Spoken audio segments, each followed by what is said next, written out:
Vanakkam Vandanam, Swagatam Namaskara and Namaskaram, ladies and gentlemen.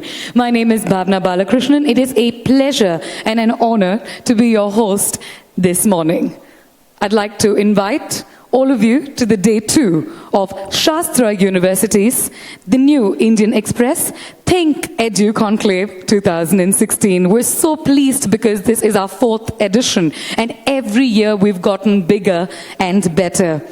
Yesterday, we had an action-packed session and a day that began so beautifully and perfectly, and we believe that today is going to be even more better, a lot more thought-provoking and inspiring. So ladies and gentlemen, let's kickstart this morning with our first session. The opening keynote session for this morning is, does our education system need to be Indianized? Now, we have 2 absolutely amazing speakers sitting right in front of me. They need no introduction whatsoever. But before I invite them on stage, I'd like to take you through the session of the format.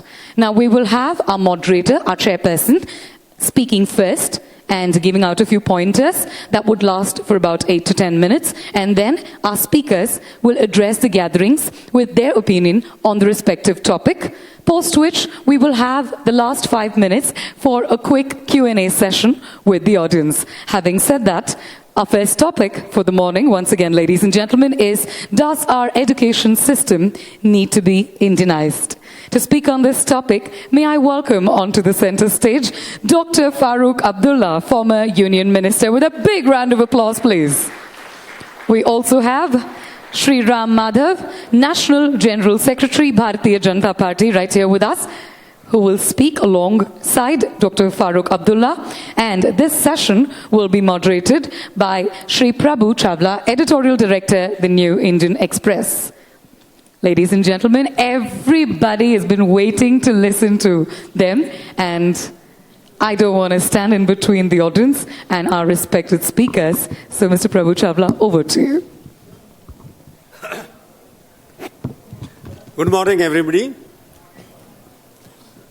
I would say Vanakkam Chennai. I said yesterday also. This is the second day of our Think Education Conclave, and subject is quite provocative. That does Indian education system needs Indianization? It has to be Indianized or not. Does or should? There's a difference between 2 things. Because does means it's probably. And when we say should, it means it's must. Because we have 2 different persons, because education, we have a subject in which one of the prominent chief minister of India, because Farooq Abdullah is not only a chief minister, but he's a nationalist leader as well. And who doesn't know Farooq Abdullah? He has been the chief minister of a state, he has been a central union minister, he is a global figure, he laughs, he dances, he speaks, he runs the administration, everything. And an ideal individual human being, and he would be the best person, because if you look at him, it seems he is a well-rounded, well-developed, educated person. I don't know what kind of education he got. Where did he get? Because he seems to be the ideal Indian who represents Indianness, he represents modernity, he represents always humanity, he represents dignity. So that kind of education we are all looking for. Here with Ram Madhav, he has been an RSS. एक बात तो भूल गए आप. Sorry? ये भूल गए आप कि मैं आपका दोस्त हूँ. अच्छा. We have Ram Madhav here. He started as a RSS Pracharak, full-timer, because RSS Pracharaks are known for simplicity, simple living. For them, worldly things don't matter, because they always work for a cause. Some people may not agree with the cause which they propound, but there is a way of living which always teaches almost how to work for others rather than for self. That's also a part of education, where they get that kind of education that you have to work for others, not for yourself. Develop the society in whatever way you think is the best. That is also some kind of a informal education. But India, there has been a problem, as I discussed yesterday, that India doesn't have a uniform education system because of language, because of culture, because of different practices which people adopt. So India has not been seen as an educationally united entity. It may be geographically united entity. So you go from Kerala to Kashmir, you'll find different educational system.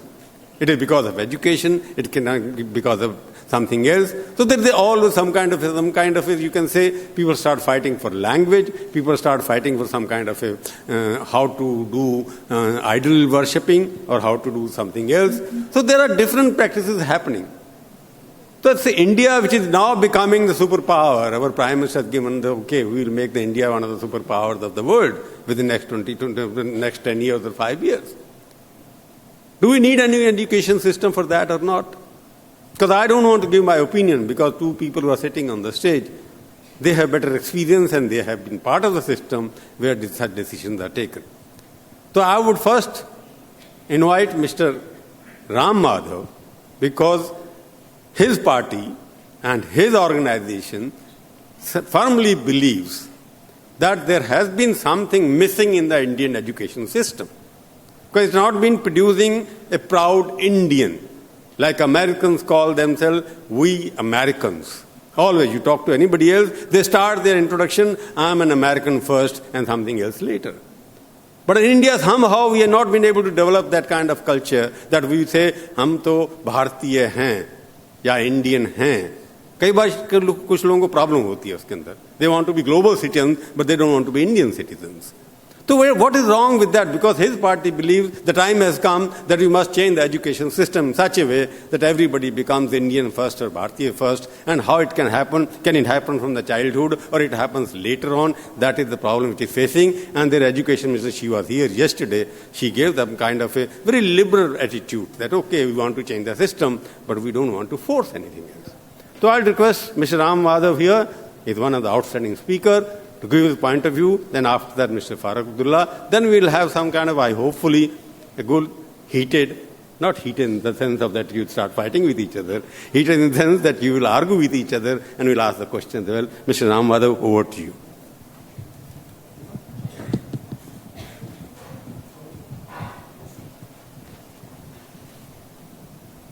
Need this?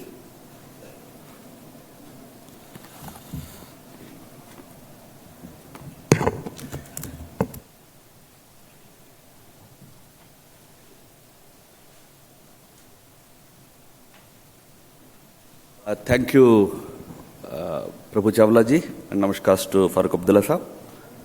Namaskars to everybody, and my special wishes to the young friends who are present in the audience. Ideally, this topic should not be a big issue for discussion. Indianization, by which all probably should mean is that we should have certain Indian element in our education system. It should not become a point of dispute or a point of discussion for us or for that matter for any country. But unfortunately in our country, words have acquired certain meanings. So we look at each proposition with suspicion. Then in our country we have a great, these ideas how to pass through great secular acid test of liberals. So we have to first of all define what do we mean by Indianization. Do we simply mean that all it meant was indigenization? Let it be suitable to our country. Let it be suited to the present times in our country, to our people, or it's something more than that. Now, UNESCO, while defining education, has used two phrases. It said, education of any country should be rooted in its culture. This is number one. Number two, it should be for the growth of that country, growth, development of that country. Now, about the second part, probably nobody will have any dispute. Development, growth, the education should be towards helping countries grow, societies grow, develop. But the first part, this whole question of culture, this raises a number of questions. That's why I said it has to pass through that liberal acid test, whether they approve of something as culture or not. Unfortunately, not many things before 1947 in this country are accepted. By that, under that acid test, all that cannot be accepted easily.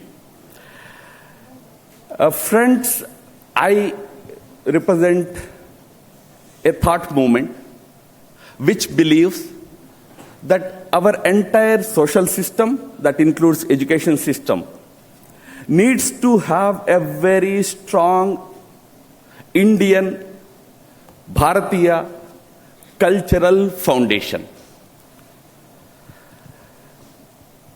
Coming to education, in this country, there has been a long-standing tradition of describing education as two parts.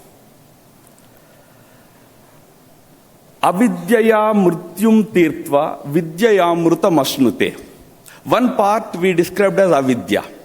Avidya is not non-education, not illiteracy. Avidya essentially is mundane knowledge, which is needed for a person to manage his livelihood. He should be able to lead a good life. For that, he needs to acquire a few skills. He has to acquire some knowledge. This part is needed to be an important element of our education. The second part, Vidyaya Amruta Mastute, the true education, should be uplifting. It has to make him immortal. Through that true education, he has to acquire certain values that make him a noble person, a good person. Now, when we talk of Indianization, we are talking about both these aspects in our education. On one hand, you have to give him a kind of education that is comprehensible, that he can understand, that he can imbibe, that he can relate to. And on the other hand, he also should come out as a different human being. Now, Mahatma Gandhi has asked a very important question. Talking about our education, Gandhiji's question was, are we producing people who have qualities like truthfulness? Because it was very dear to Gandhiji. Satya was very dear to him. He wanted to know if our schools are producing people who are truthful. He wanted to know if people who come out follow ahimsa, non-violence. They're selfless.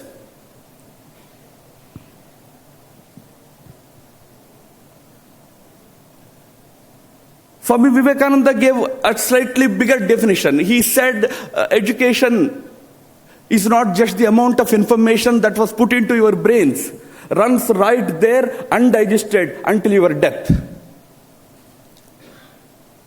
You are taught something that you never relate to. You only have to by heart it, rut it, vomit it. Is that the kind of education we needed? Or Vivekananda adds that we want man-making, character-building assimilation of ideas through education. Now, this is where the real question of indigenization comes. Or for that matter, Indianization comes. Now, on both fronts, on the material front as well as on the values front, we are failing to produce good, we are failing to get good outcome from the present education system. When I say present education system, I'm largely talking about the public education system. There are private institutions, like probably the institution which has sponsored this event, Shastra University. They are striving to bring in both elements in their education. But broadly speaking, Today, you look at the government's data,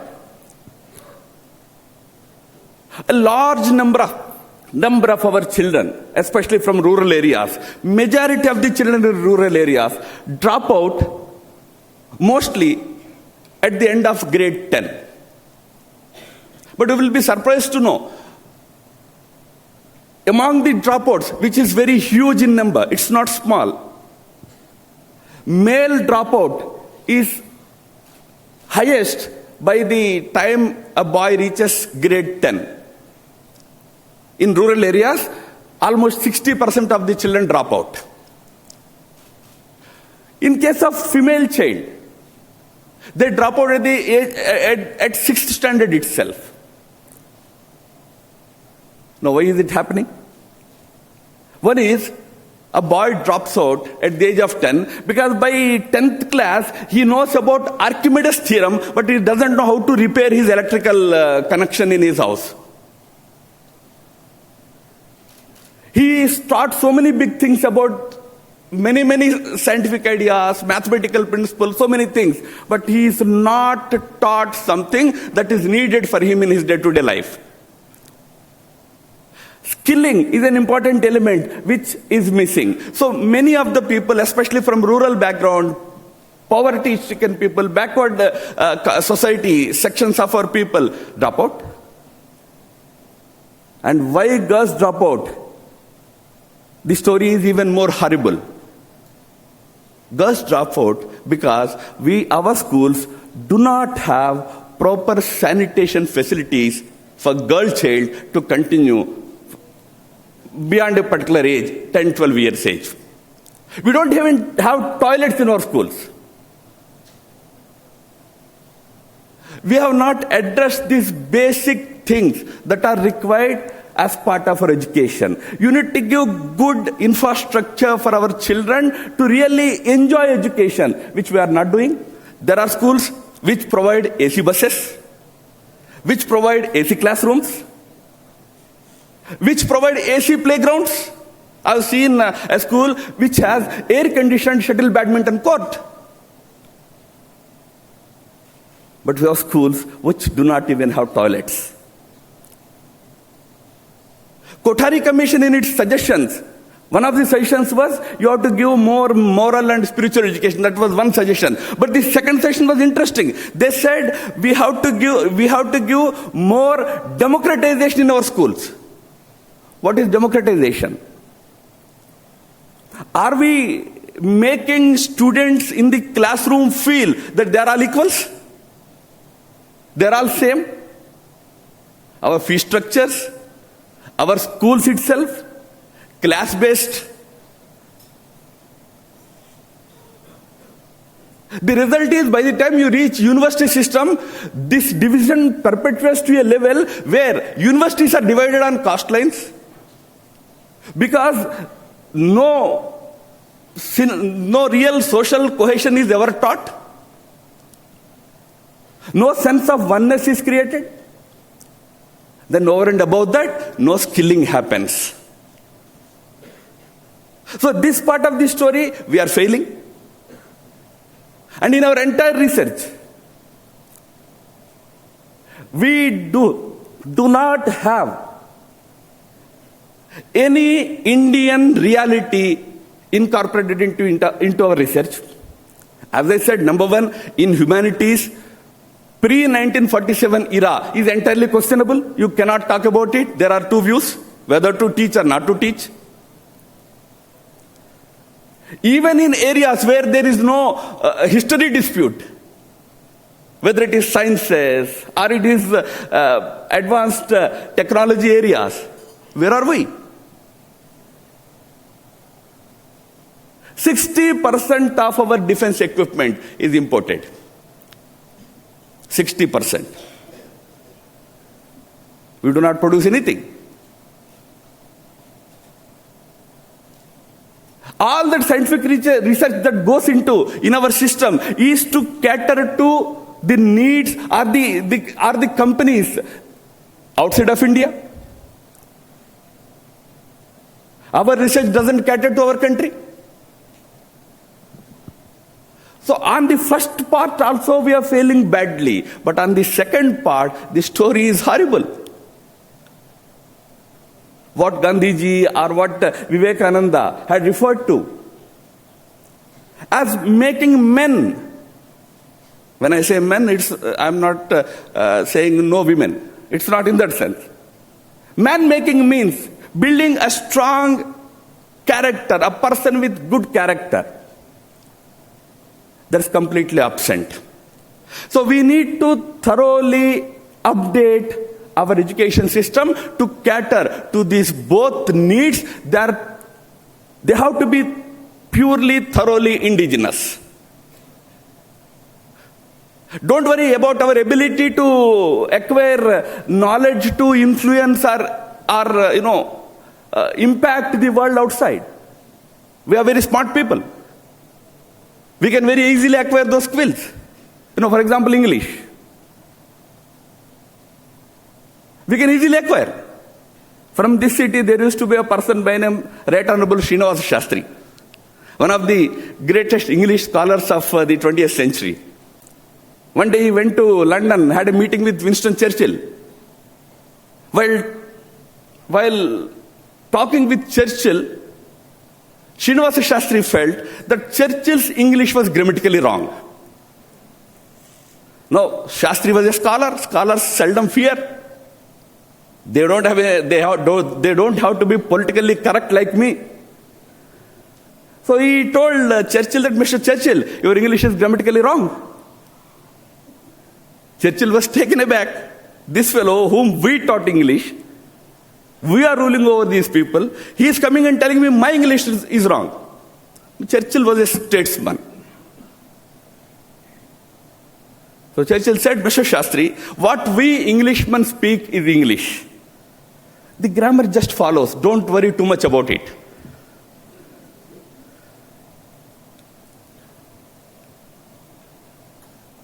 We can master these skills. We are intelligent people.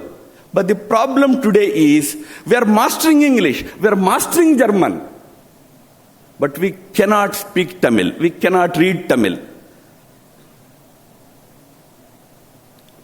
We have to find a balance between these two things. 70% of Indians need real knowledge in their mother tongue. 30% probably badly need knowledge about German and English and other French and other languages. Probably they must be doing something in their lives with those languages. But 70% of the people do not have any use. Rather, I wouldn't put it negatively. I would rather put it this way, that they need proficiency in their mother tongue. But we don't teach it.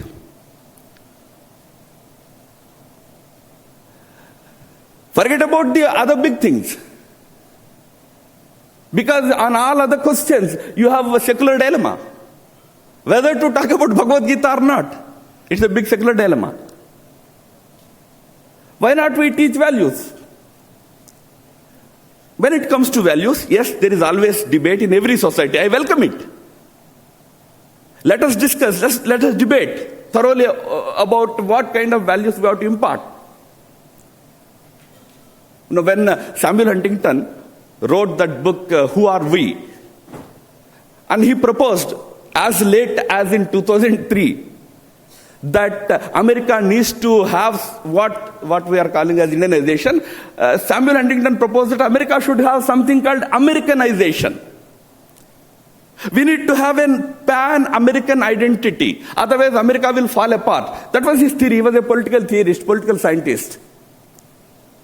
There was a huge debate over his proposal. But mark me, the debate was over whether that Americanization, that sentiment on which this idea of Americanization was to be built, according to Samuel Huntington, it was Protestant ethic minus church. This is what he proposed.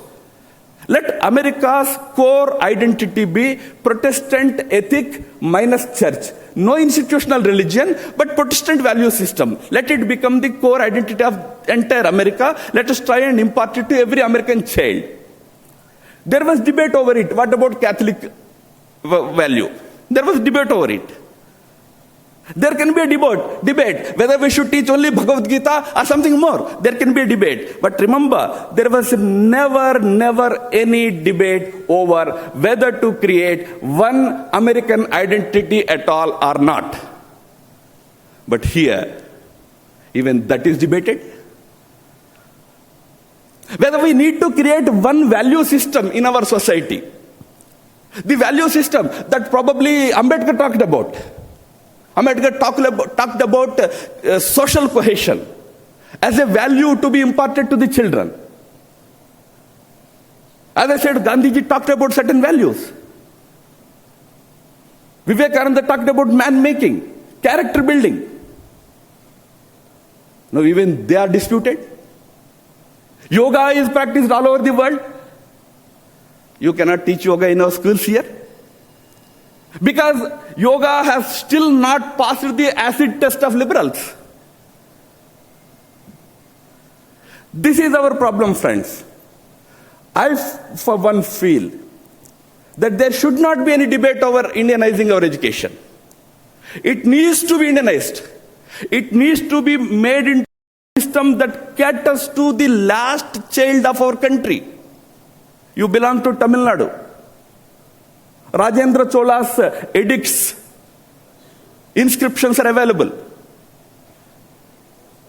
And there were books, Rajendra Chola belonged to 10th and 11th century, Chola kingdom.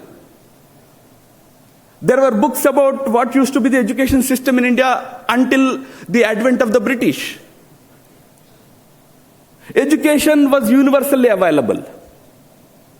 And imparting education, it was never the lone responsibility of the state alone.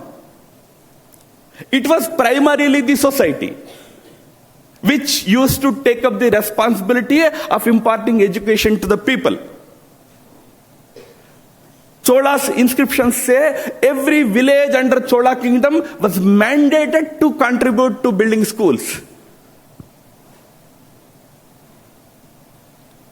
And in the 18th century, in the 19th century, there was a big survey about education in Punjab. A British educationist had done that survey. It was published in Dharampal's Beautiful Tree book. He said that, overwhelming sentiment in the country, whether it was a very anarchist type of ruler, or a very avaricious businessman, or an ordinary mortal living in a small house, everybody used to think that imparting education is my responsibility. They would do something towards promoting education. Education, in this sense that was described,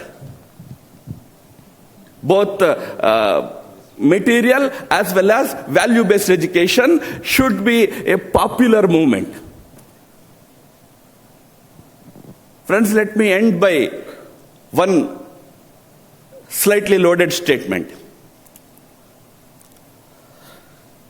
Now, as I said, even Vivekananda, Mahatma Gandhi, they all, when they talked about education, they differentiated between literacy and education. In fact, Gandhiji was very, very forthright. He said, literacy I don't recognize as education. You may give somebody some knowledge. These days, that I don't remember the name, the economist from US who coined that phrase, knowledge industry. So I don't even use the word give. I am ready to use the word sell. You sell education, you sell literacy, that's what we are doing. We are selling it. We have made it into a commodity. But that's not education. That's just literacy, and Gandhiji was very clear, literacy is not enough. You need to give education. That education has to be Indian. Because, I said I am making a loaded statement, Winston Churchill in 1946 made a very, very significant statement. He said, it was after the Second World War. His statement was, the empires of the future shall be the empires of the mind. We have already entered the era of mind empires. In this era of mind empires, you need an education that is rooted in your culture, that is rooted in your reality, the Indian reality. Thus far we have failed. If we continue with this, I would only repeat what many people often quote, Macaulay's quote. Macaulay, when he proposed a particular system of education to India, his often quoted statement, it's quoted all over, was that we must at present do our best to form a class of persons, Indian in blood and color, but English in taste, in morals, and in intellect. Taste, I don't mind. I also like English food. I'm a vegetarian. Western English food you all must be liking. But no morals.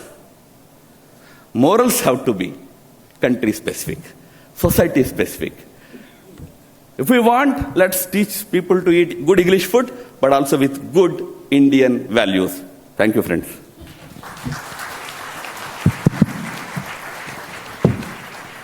So, Farooq, you heard him. As expected, debate has always revolved around whether Indian education system should be secular or non-secular. Say Indian, because I was making an Indian versus non-Indian. But here there's many other issues. I don't want to get into those debates. But basic issue is, even after 65 years, if we are able to provide only 74% people who are supposed to be educated, who can just read or something else, but they don't know about India, much of it. They may be able to read something. So are we giving education, as he says, what Macaulay said, that with an English mind, or mind empire, or whatever he wants to call it. But I would like your point of view, because you are the most experienced person who has run the state a couple of times. And you know the system, what is happening. So what do we need? Do we really need some Indian content in the Indian education system? Please, it's all yours.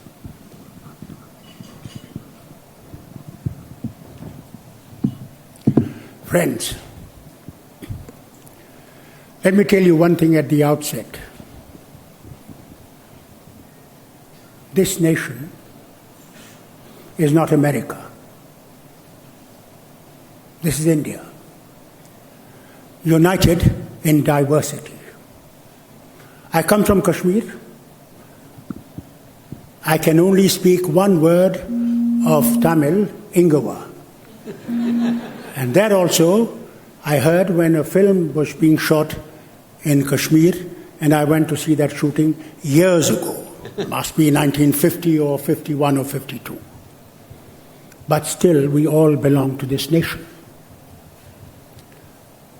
If Indianization of education means saffronization of the education, that will not work. Let me be very clear at the outset. We want education, yes. But education starts at home first. Today, our parents have given that job to the teachers. No longer do they care about telling them the basic things. I was taught religion at home, not in the school. It was my parents whose duty was to tell me what is right and what is wrong. How do you cross the road? Today, parents don't have time. Either those who are affluent have people at home to work and they manage the kids. So what do you think they will transmit to those kids? You see the plight of our nation today. When you say education in the basic rural areas, sir, let me tell you, what has happened to India in these 65 years or 67 years is the teachers had the highest respect in the past India that we know of the golden age of India. Teachers were supposed to be next to God. After freedom, what happened? We said, didn't you not even get a teacher's post? As if the teacher was the lowest of the low.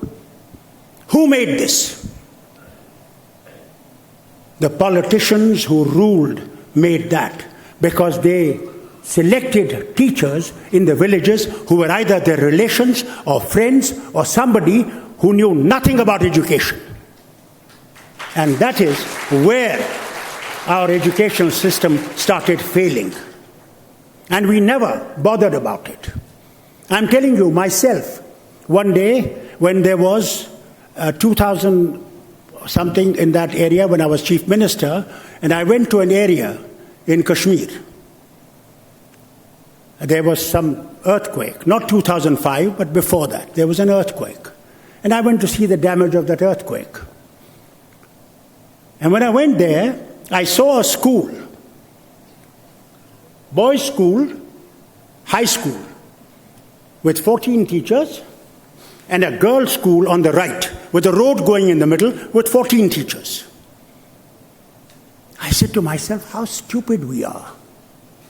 Why couldn't we take the road that way and combine them together and have better educational system? And when I started finding out how many teachers out of those 14 are there were 7 there and 6 in the girls' school. And they had put applications that if ever any officer comes here, educational officer, just put this application that I've had mother ill or something and I've gone home. And when I asked the students, they said, sir, ye to mahino se yahan nahi aata. Here for months he has not been here. That is what we have done to the education system of our nation.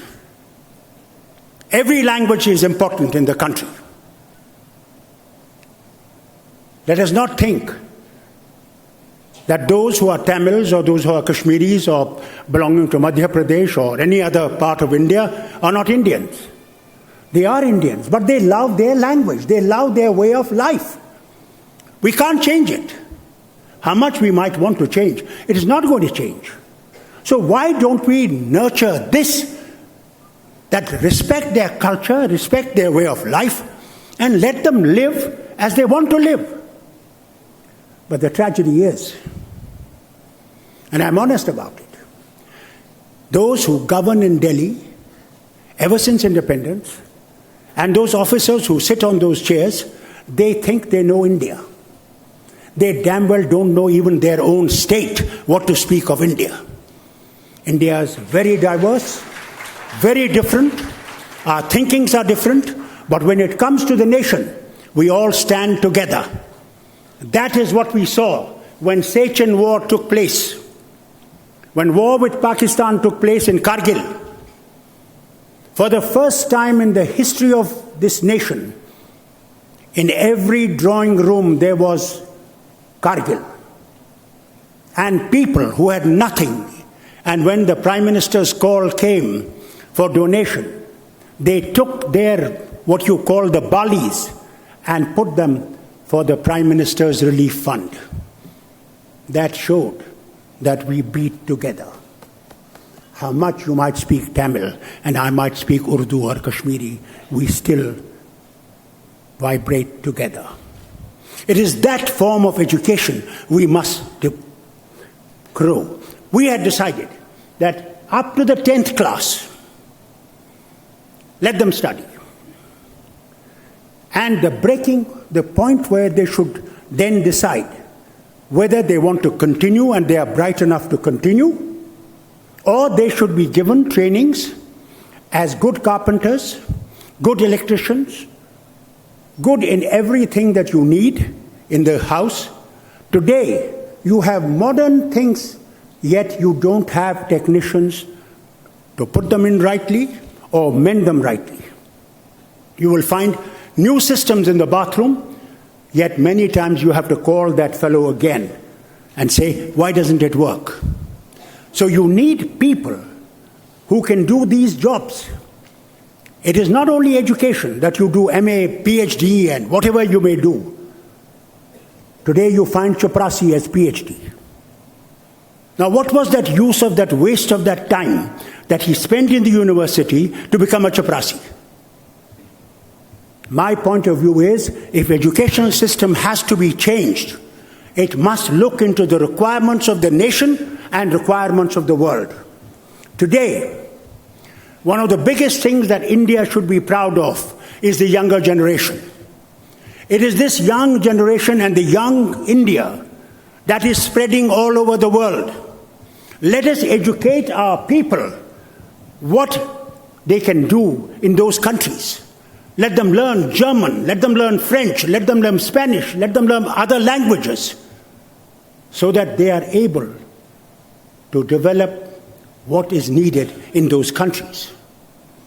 This can happen if the educational system is re-looked into. And I will tell you, to all the young people, it is your responsibility to teach them religion. Because I don't believe any religion teaches bad. If they say Ram is Vishwaka Ram, then he is my Ram too. I'm a Muslim. He's not only a Hindu. If you believe in Vishwaka Ram, we Muslims say Allah is God of all the universe, Rabbul Alameen. He is God of everything. So if he is my God, he's your God also. Where is the difference? Is the God different of moon, of sun, of this earth, or you and me? But we have divided that God into small cupboards, into small cubby holes, that he's only my God, don't touch him. Let us change that. Let us change in that educational system that God belongs to all of us. In whatever shape you might see him, in whatever way you might see him. I, as a Muslim, went to Nepal. And Karan Singh, Dr. Karan Singh had told me, go and see Pashupatinath's Murti. For man has chiseled that Murti. And you cannot see any difference from one side to the other side, to the third side, to the fourth side. I went to Nepal years ago. I was member of parliament in 80. Some of my English friends were there too. So when we got to the Pashupatinath temple's gate, it was written there, only Hindus enter. So they held me back and they said, oh, how can you go? I said, don't worry, I'll go. They said, look, you'll say something, what will you say? I said, if somebody catches me, I'll say I'm a Kashmiri Brahmin. He'll say, how will you say that? He will say, where is that holy thread? I said, I was taking a bath, I left it there hanging, I forgot to put it on. Then he says, if he tells you some shalok, what will you say? I'll say, I'll think about it. And I went in. When I got to the Murti, I saw all these cows and everything with all the peshab and all the filth around there. And I stood before this God and I said, Kamal, I am supposed to be the highest creation of God. I can't see you, and this lowest creation of God can see you, just because my religion is Islam. So that is what I tell you. Let us turn to love each other. That will come from the education at home. It is what my parents taught me. That the Creator, you might see him in different ways. And I tell my people, many of them who don't like to hear it, I say I am one of those lucky persons out of these crores who go to Makkah and go 7 times round this mosque. I am one lucky person who was able to enter this mosque and wash the 4 walls with my bare hands and then pray on the 4 sides. And I said to myself, my God is not here. A voice came to me. What are you searching him? He is in you. Search him in you. And when you search him in you, you will find no difference between that man's God and your God. The tragedy is we are not taught this. We are taught, my God is different, your God is different. That is where our education system is failing. Our educational system must bring in this teaching that we are all one, however you might teach them. And secondly, remember, you live not in India alone. You live in the universe, in this whole world. You have to start thinking of educational system in the context of the whole world if you want to become that great a country that you want to become.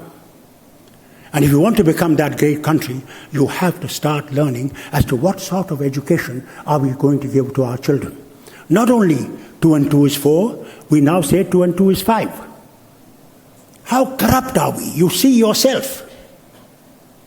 And it is in our blood, in every cell of our body. And every election, let me tell you, that every election, instead of uniting us, divides us. Because we use one God or the other God for voting. I remember in 87 when I went for election, and in my own state, I saw, first time, a party asking for vote in the name of God, in the name of Muhammad, in the name of Islam, by putting a flag with Rihil on which Quran lies.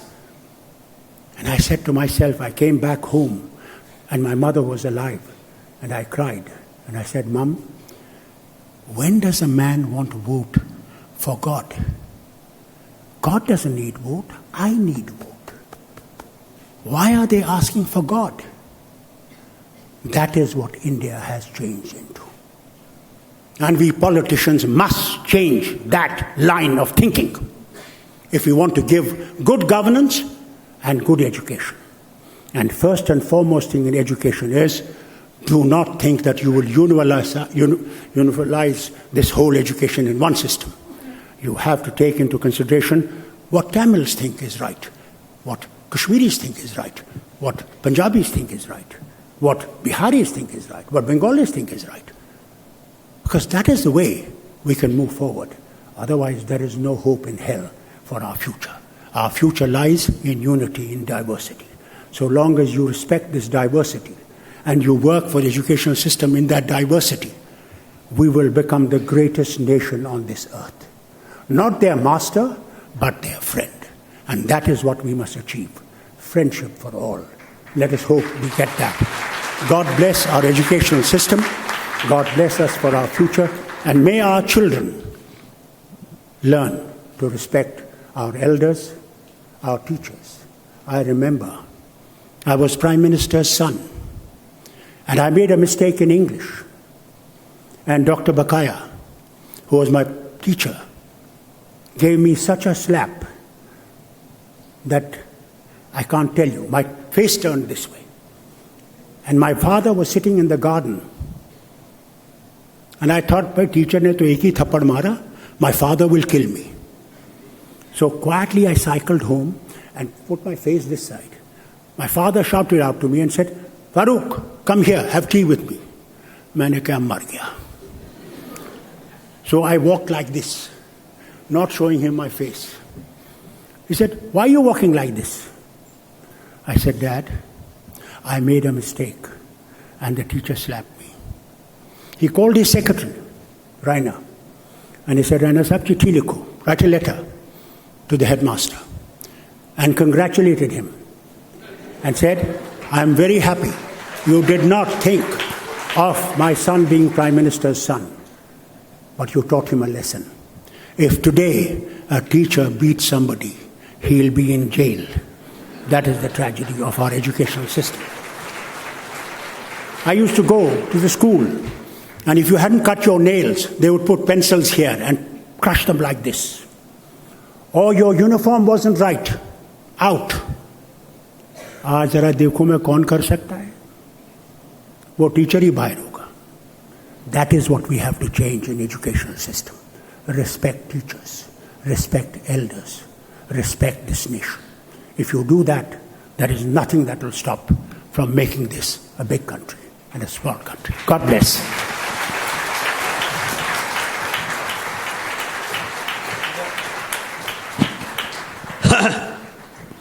Farooq, as usual, your experience was reflecting your speech. You started from how the quality of teacher and respect for teacher has gone down. But one thing is very difficult to conclude here now, because you started with, we are talking about Indianization of Indian education. I start a question with you, because what do you mean when you say that there is a diversity we have to accept? Yes. And we are taught that India is a country which is a classic example of unity in diversity. India is still united because of its diversity, not because of its divisiveness. When you say saffronization of Indian education, because I avoided that word to be used, Indianization of Indian education, what do you specifically mean by saffronization? If you can tell us, 1, 2, 3 in short. No, I'll tell you one thing only. I hear that in the schools, you are taught how to pray to a Hindu god. Telling you frankly, many of you may not know about it. But here it's a multiple society. There are Muslims also there. There are Christians also there. So why should it be that in school you should teach them when this job should be done by the parents at home? It is not the job of the government to teach them in the school. That is where the fright comes. Then what are you trying to do? I respect Hindu religion as much as he respects Islam. I don't force Islam on them, for it is not for me to force. It is for them to read. What I would really like in the schools, that they take the good things of Islam, good things of Hinduism, good things of Christian, good things of other religions, and teach them that. So that people, the younger generation, does not have hatred for one religion or the other. You see, that way they will start respecting each other, because they will know what Hindu religion is. Number of Muslims don't know what Hindu religion is, and number of Hindus don't know what Islam is. The only thing Islam they know is from this ISI and all these jihadi groups. That is not Islam. Jihad is actually against your own self, not by slaughtering people. This is a tragedy of what these people have done. They have put Islam in a very bad shape. It is not that Islam. So if I understood you correctly, you're talking about a kind of time they are asked to sing in the morning or in the classes. Is that the saffronization you're objecting to? When I used to be in school, the thing used to be सारे जहाँ से अच्छा हिंदुस्तान हमारा ये बुलबुल ये है इसकी हम गुलस्तान हमारा पर्वत ये सबसे ऊंचा. All this was what we learned, showed that we are Indians. How does it matter if you teach Islam and Hinduism and other religions also at the same time, so that the boy or the girl who you're getting at the younger age understands all these differences? That will unite India far more than taking it to one side. That means you are not against the prayer which unites No, India. who says I'm against the prayer? I'm not against the prayer. Like Janaman Gana Adinayak, there is the controversy that, okay, this is also national anthem, but some of the people have objected to it. Janagana Mana Adinayak there. I sing Janagana Mana like anything. The only thing you are not against it. Who said I'm against it? I'm just. Then would I sing it if am I not Indian? I may belong to a disturbed area, but I am as much Indian as you are. But I haven't got a chain that I could open out and show my chambers of my heart where India is written. How do I tell you that I'm an Indian? Now, Madhav, you tell us one thing, because he has raised a very valid question, that when you call saffronization, which means that you are trying to impose certain kind of worshipping in the schools. Is that what you are trying to attempt now? No, the bogey of saffronization is used essentially to scuttle any effort to bring in certain good and much needed efforts. That's why without defining what is saffronization, we go on attacking that any reform you want to bring in, it is saffronization. Now, all that saffronization boils down today, I understand from Farooq Saab, is that in some schools, not everywhere, in some schools, he finds some prayer to a god. Sir, you please remember, India is a prayer-centric nation. We pray to everything in this country. When you cut a tree, you pray to the tree before cutting it. When you go to school, you pray to goddess of education. We are not praying to any Hindu god or Muslim god or Christian god. If some people are doing that, if a student, particular student, has some problem, okay, I don't pray to a particular god, he can always talk to the concerned management. But to say that government is imposing a particular prayer on students, that is saffronization, is gross exaggeration. There is no such thing called imposing anything that is not good for our country. Now, my simple question is, why are you so much, why so much antipathy for saffron itself? What is saffronization? What is your problem with saffron? It is one of the colors of our tricolor. It is a very sacred color. Now, to raise this issue, but we grow saffron. My point. What saffron do let me just conclude. Let me just conclude. Let me just complete. Now, in this country,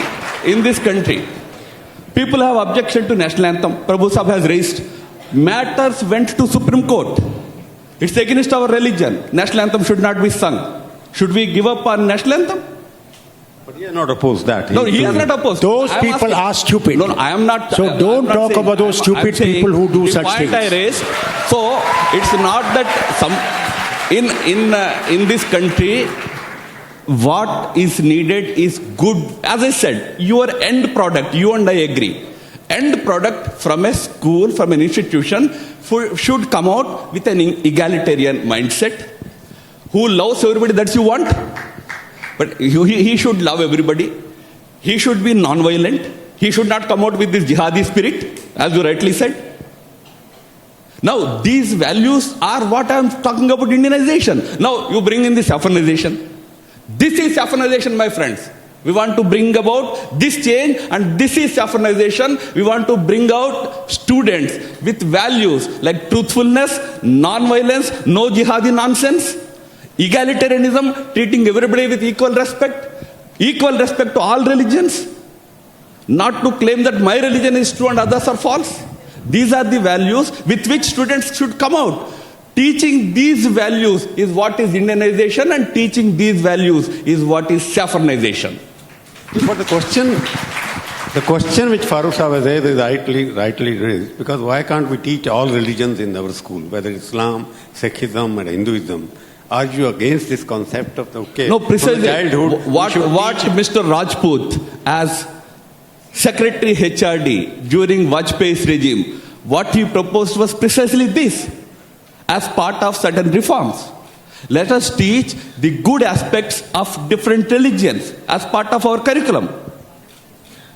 But then this whole propaganda of saffronization began.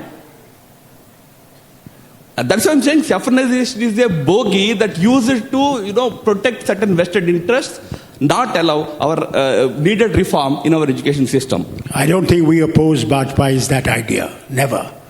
Don't ever think that we who really think in oneness oppose that.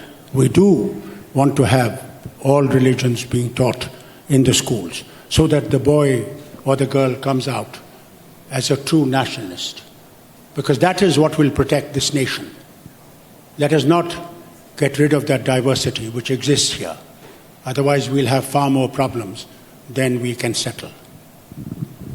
Other thing is this secular saffronization is the word of I think secularism has been used for too long and does not have much meanings anyway. What we mean by secularism is every religion is same, every religion is good, let us practice it, let us get on with it. That is what secularism is. As an experienced chief minister and a nationalist, I would ask you one question. What are the 2-3 important changes you would suggest in the primary education which will unite this country and make it really genuinely secular, which I call it? Primary education, you mean up to the 5th class or 8th class? Up to 5th class, yeah. Because first and foremost thing is, teach them their mother tongue, where they belong. 1.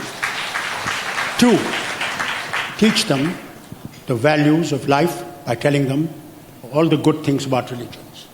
Let's not divide them on religions. 3, give them best form of education, that at the end of those 5 years, they come out as better boys and girls. These are my things. And also, you must have sports and health. It's very important. These things must be done so that those boys and girls are able, because that is the age when you pick up some good qualities as far as sports is concerned. That must also be made part of their curriculum. Yes, must be made as part of their curriculum. Not only 2 and 2 is 4, or teach them English or Hindi or something. This is also important. Health is the priority that our children must have. I'll take some questions from the audience. Anybody who wants to ask? Yeah, please. That girl there. Yeah.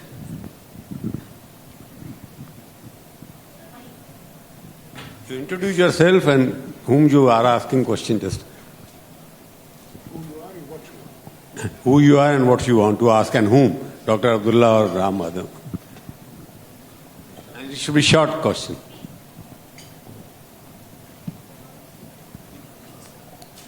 Universal problem. Good morning, sir. I'm attending this ThinkEDU conclave for the second time. Myself, Soumya Murthy. I'm working for a private engineering college as an assistant professor and career counselor. My question is to Sir Kumar, sir.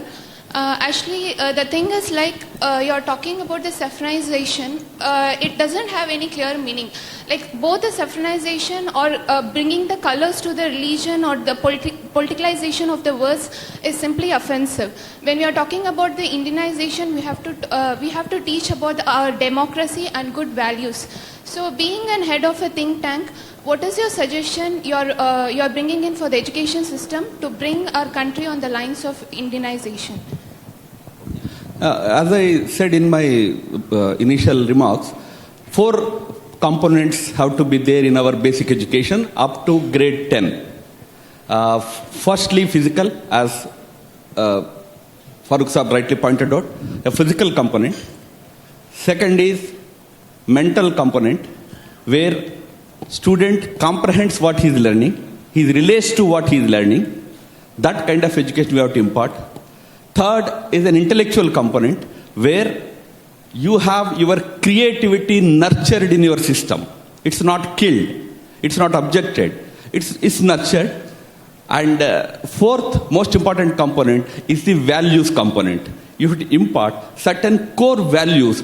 I totally agree with Farooq Sahab in this. Values are religion neutral. If any religion is going against values, let us discard that religion, not the values. Values are important, immortal. These values have to be imparted. I think at our basic education level, we have to have these 4 major components in our education system. This reform has to be brought in. We only have very limited components in it. We have to bring in a comprehensive system. In fact, I advocate removal of examination system as it exists today up to grade 8, 9 or even 10. It has to be a totally different system. You don't have to give marks to him at grade 2, grade 4. You don't have to give him a long question paper. It has to be something else. It should nurture one of these 4 elements in our education. That kind of teaching and that kind of training, that kind of examination system also is needed in our system. We'll take one more question. May we remind you to please tell us your name and where you're from before you pose your question. Thank you. Lata Shanava. I've worked with the children and families for the last 35 years. And, I see in the discourse that's happening since yesterday and over the last 20 years, I work at ground level with children from all strata, all castes and religions that we've been divided into. The level of intellectual bankruptcy when we talk about our children, our most fundamental resources, frightens me. Because one question I need to ask is, why is Indianization or indigenization, I prefer that word, equated to saffronization? And the stakeholders in child mental health are parents, families, the guru, the communities. We are not talking about them at all. And I'm seriously pained because, teaching to a Hindu god, these are ridiculous kind of statements because me and most of my middle class friends or lower middle class, upper middle class friends went to convent schools where we were taken to church, we were, given sermons, we had to, even now, automatically you make the sign of the cross, you were not allowed to wear earrings, you couldn't wear a bindi. For me, it's about culture. Religion is an imposition on India. So I'm frightened as an educationist. It's not an answer, it's an observation. I went to a Christian school. So I went to a Christian religion school. Into education. I went to a Christian school. I was never asked to do this. Never. I'm married to a Christian woman. I'm talking about myself. I never made her to become Muslim. I'm not you, I'm asking you. I never forced her to be Muslim. I'm talking Secondly, about my experience. Hold on. That is why I said, if the parents had their responsibility and they realized their responsibility, then it wouldn't fall on the school or the teacher. That is my core thing, that there are parents today. We don't discuss parents. We are discussing secularism. We are discussing... parents are failing the children. No, exactly. I had a talk yesterday. I second they go to everything that school. you said. Answer the question, please. Ma'am, could you I'm please... answering the question. No. I just want to know that why are parents the real stakeholders? I completely endorse everything you say, completely, because I work with parents and they've completely outsourced their children to various service industries. That's not the point. The point is, why is indigenization of education compared to saffronization? I just want an answer to that question. Let me tell you one thing. I am not objecting to Indianization of education. I have never objected to that. But what I am afraid, that if I'm only going to teach Islam, then am I making a strong India? If I'm going to only teach Christianity, am I making a strong India? Why not teach all religions? That is what it is. Fear grows. In the communities there is a fear. What I have told you is the fear that communities have. If you don't see that fear, then I'm very sorry. My job is to tell you what they see. And it is that what worries us. Because I have seen India divided. You may not have been born at that time. I have seen. I don't want any further divisions of India. On language, on religion, on any such color, I don't want any more divisions. We have to remain united. And if we have to remain united, then we must respect each other. Madhu bol. One quick question. Can we pass the mic to her, please? Madhu ko. I was very glad to hear, Farooq Saab, you talk about the importance of the mother tongue. What would you say to the fact that in Kashmir, the language of the state, namely Kashmiri, which used to be written in the Sharda script, which is actually older than even Sanskrit, has been completely wiped out, knowledge of it. Today, no more than 2 people in the entire state can read it. And the Muslims will read in the Urdu script, which connects them to another universe. And the Kashmiri Pandits started reading Hindi as their... what would you say to the revival? Because you can't access your own history, your own great classics, without knowing the language of the state, namely, and written in the Sharda that script. That is where we have failed. We have a state language, which is Urdu. State language. But your... hold on. Mother tongue is in the Kashmiri. Maharaja's time, up to 47, the state language was Persian. Mother tongue is Kashmiri. Hold on. Kashmiri was never... Mother tongue? Today, it is a mother tongue, but never taught at that time. The first time I started as chief minister, Kashmiri to be taught at the base level. I started the Dogri to be taught in Jammu, because that is their language they want to learn. Otherwise, today, even in Jammu, Dogri is not spoken, because younger generation all speak English. They think they are better Englishmen than English. That is the tragedy. English has taken over. Anyway, we are running very late. Script will come itself when we start learning ourselves first. I don't know how to read Kashmiri, whether in one script or the other script. So who are you telling? I have grown in that place. I can speak Kashmiri. And I've read Urdu only till the 12th class. All my language was English. Even in medical college, it was all English. That's the problem with India. Because that is trouble with us. But trouble is last question we are going to that side. Yeah. Sir, over here. A very good morning to one and all. I am Sapna Sankla. I am the principal of Narayana E-Techno School. I have a very, very short question. Now, whenever we talk about Indianization of education, my question is, why is that we always get stuck up only on religious issues? Why not we focus on the advancements in teaching methodologies, the educational system, and all those important things like imparting training in skills? Why don't we focus on that? Why do we get always stuck up only on religious issues when we talk about Indianization of education? Is it that what we mean by Indianization, only talking about religion? So I would like to know on that. Thank you. Jawab dijiye. No. In my speech, I talked about both the things. I said that on both counts we have failed. On imparting proper mundane education, developing, since you have talked about teaching methodology, as a student in high school, we used to get lessons from Madhya Pradesh. It used to be called Hoshangabad experiment. I don't know if anybody remembers that Hoshangabad experiment. Science they used to teach using the material available in our garden, in the school's garden. We never learnt about pipette or burette in the laboratory. We learnt about them in our garden. This is indigenization or Indianization of our teaching methodology. That's why I said on that front, Hoshangabad experiment survived for only 3-4 years. We again went back to same old laboratory method or whatever methods we follow today. So there also we need a lot of important improvements. But why we talk about other issues is the other issues are the issues on which there is no unanimity. There is dispute. So we discuss more.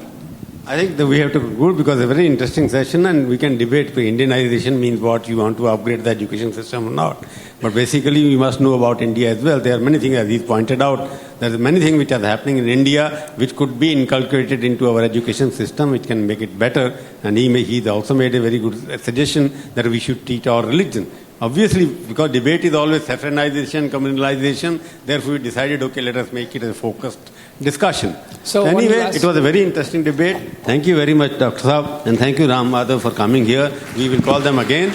Give them a big applause for both of them at least agreed on something. A thunderous round of applause, ladies and gentlemen. What a brilliant start to the day two of the ThinkEDU conclave. We'd like our editorial director, Mr. Prabhu Chawla, to kindly hand over the bouquets and mementos to our two speakers.